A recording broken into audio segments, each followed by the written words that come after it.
maalintii labaad ayay u tahay hogaamiyaasha siyaasadda Soomaaliya oo ay ka wada hadlayaan arrimaha la xiriira tubta doorashooyinka.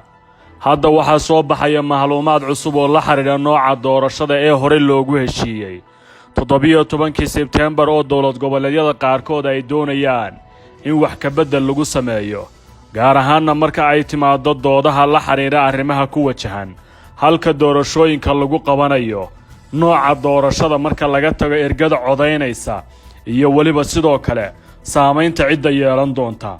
dowlad goboleedyada qaarkood waxa ay doonayaan in lagu soo celiyo hanaanka doorashooyinka dadban ee 2016 si la mid ah doorashooyinka hadda loo madlan yahay. hal maamul magaalo ay ka dhacdo doorashadu, ergada la yareeyo oo laga dhigo 51, maalmaha doorashada la qabanayo ama lagu dhamaystirayana ay noqoto 90 maalmood gudahood. taasi waa dood cusub oo ku saabsan arrinta la xiriirta in dib loo furayo heshiiskii 17 Sebtembar. dadka siyaasadda rogay waxa ay ku sifeynayaan tallaabooyinka cusub iyo doonista hadda bilaabatay inay ka dhignaan karto inay taageero ka weydo wakiilada caalamiga. madaxda dowlad goboleedyada Hirshabeelle iyo waliba sidoo kale Jubbaland waxa ay aad u doonayaan in lagu celiyo hal maamul magaalo doorashooyinka, maadaama Gada iyo Hiiraanba ay ka jiraan xiisado u dhaxeeya maamulada deegaanadaasi ka arrimiya iyo dadka deegaanka. madaxweynaha Jubbaland Axmed Maxamed Islaam Axmed Madoobe waxa uu xoogga saarayaa in magaalada Kismaayo ay noqoto goobta rasmiga ah ee ka dhacaysa doorashooyinka xubnaha baarlamaanka, lagana soo celiyo kuraasta la geeyo gobolka Gado. laakiin taasi waxa uu kala kulmayaa cadaadis xooggan oo ka imaanaya wakiilada caalamiga oo ku adkaysanaya inaan la bedeli karin dhammaan heshiiska 17 Sebtembar.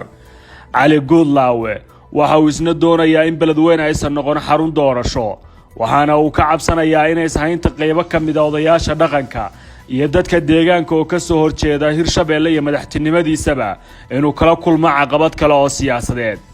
dhacdo kale waa arrinta kuraasta Somaliland, wali muran xooggan ayaa haraynaya. 24 saac nagu soo wajaan waxaa la filayaa inay isfaham gaaraan ama ugu yaraan mar kale talada lagu celiyo si miiska wada xaajoodyada go'aan loogu gaaro. inkastoo kulamada ay ka maqan yihiin dhammaan matalayaasha siyaasadda ee kuraasta ka soo jeeda gobolada waqooyi ee Soomaaliya, haddana waxa ay wajahayaan cadaadis xoog leh oo ku wajahan gudahoodu inay heshiis gaaraan. hanaanka jadwalka doorashooyinka, nooca goorta ay dhacayso doorashadu waa mid aad dhinacyadu ay u kala arti duwan yihiin. dowlad goboleedyada qaarkood waxa ay qabaan 120 cisho gudahood in doorashada lagu qabto, qaarna waxa ay soo jeediyeen 90 cisho. dhammaantood waa wax ka yar muddo 6 bilood ama 5 bilood. dadkuna waxa ay tilmaamayaan in tallaabadaas ay muujinayso in dhammaan dhinacyadu hadda ay ka go'an tahay doorasho in la gaaro. ka qaybgalka farmaajo ee kulanka dhammaadkiisa, dowlad goboleedyada qaarkood waa ay ka soo horjeedaan. hase yeeshee doodaha xoogga leh hadda soo baxaya waxaa ka mid ah in kulanka dhammaadka oo madaxweyne farmaajo ka qaybgali doono, sidaas oo kalena ay madasha joogi doonaan madowga musharaxiinta madaxtinimada oo ay ku jiraan madaxweynayaal iyo ra'iisul wasaareyaal hore. waxaana hadal jeedinta halkaasi laga jeedin doono lagu cabirayaa dhammaan arrimaha la xiriira hanaanka doorashooyinka Soomaaliya. kayfafaalo wanaagsan ayaa laga muujinayaa in shirka uu ku soo dhamaado sifo wanaagsan ka hor dhamaadka bishan.